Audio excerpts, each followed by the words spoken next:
Hi, Tyke from Groovy Entertainment. Today we got a book to read for you. Today's book is Gordon the Big Engine, Down the Mines for 1953. So let's get started. One day, Thomas was at the junction when Gordon shuffled in with some trucks. Poof, remarked Thomas. What a funny smell. Can you smell a smell? I can't smell a smell, said Annie and Carabelle. A funny, musty sort of smell, said Thomas. No one noticed it till you did, grunted Gordon. It must be yours. Andy, Carabelle, do you know what I think it is? Whispered Thomas loudly. It's a dishwater. Gordon snorted, but before he could answer, Thomas puffed quickly away. Andy and Carabelle could hardly believe their ears. He dreadfully rude. I feel quite ashamed. I feel quite ashamed. He dreadfully rude. They twittered to each other. You mustn't be rude. You make us ashamed, they keep telling Thomas. But Thomas didn't care a bit. That was funny. That was funny, he chuckled. He felt very pleased with himself. Annie and Carabelle were deeply shocked. They had a great respect for Gordon, the big engine.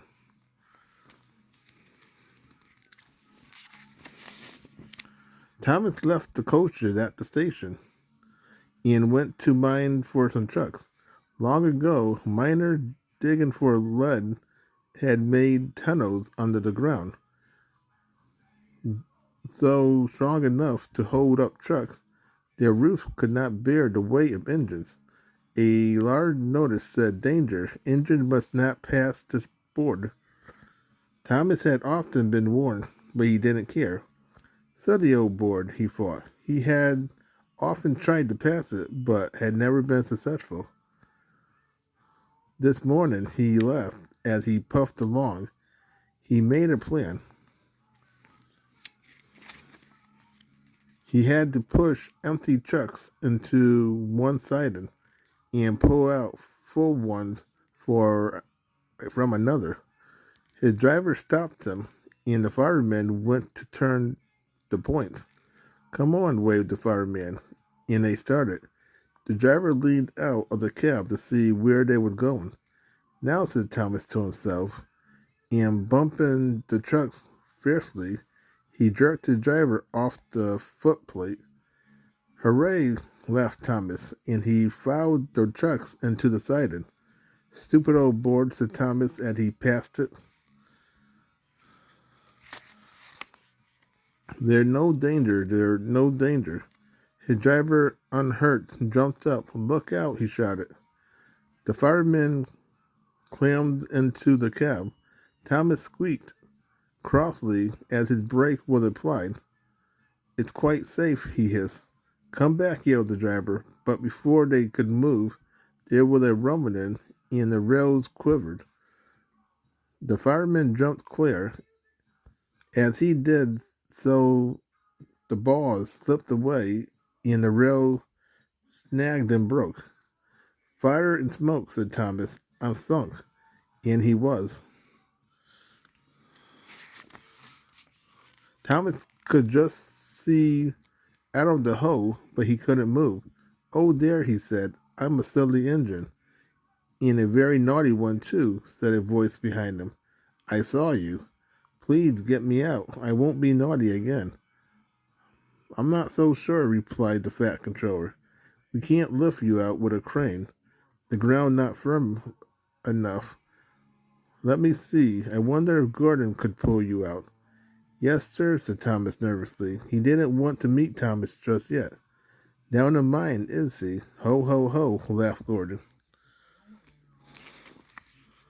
What a joke, what a joke. He puffed to the rescue. Poop, poop, little Thomas, he whistled. We'll help you out in a couple of puffs. Strong cables was fastened between the two engines. Poop, poop, poop. Are you ready? Heave, called the fat controller, but they didn't pull Thomas out in two puffs. Gordon was panting hard and nearly purple before he had dragged Thomas out of the hole and safely past the board. I'm sorry I was cheap, said Thomas.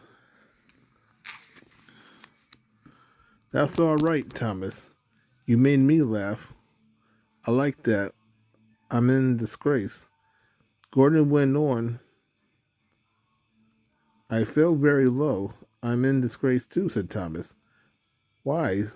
So are you, Thomas. We are both in disgrace. Should we form an alliance? An ally? What was it? An allowance, Thomas. The night we stand. Together we fall, said Gordon. You help me and I help you. How about it? Right you are, said Thomas. Good, that's settled, rumbled Gordon. And buffer to buffer, the allies puffed home. So that was Down the Mines for 1953. So if you like, subscribe, share, and comment, have a good video. Another video come out real soon.